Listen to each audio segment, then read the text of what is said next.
After we have our cuff pressed and clipped, we're gonna turn it right side out. I always fold the seam allowance down, 1.5. We press the seam open, you fold the seam allowance up, and then you wrap it around the placket.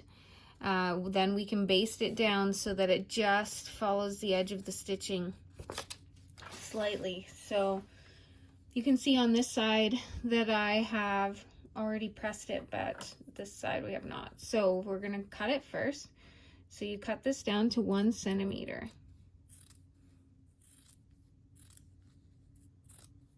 So we trim our seam allowance to 1 centimeter.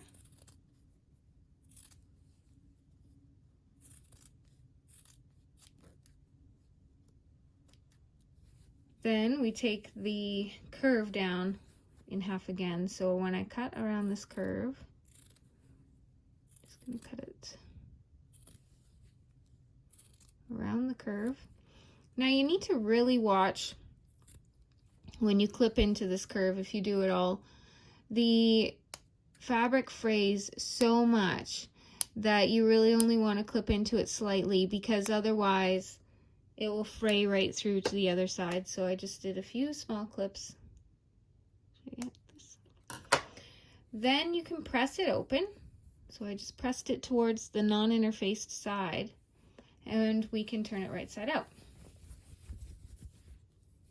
It's really important to get the seam right at the edge all the way around. So at the placket here, we press this seam open.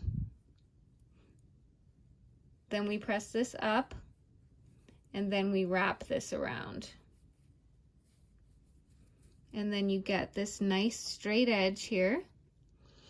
And so let's see, I'll show you from the front. So this will be a nice straight edge along the placket, and then this will fold under. And I'm gonna just baste this down, but we want it to just slightly cover the stitching there, ever so slightly. So if I tip it to the side, I can still see it.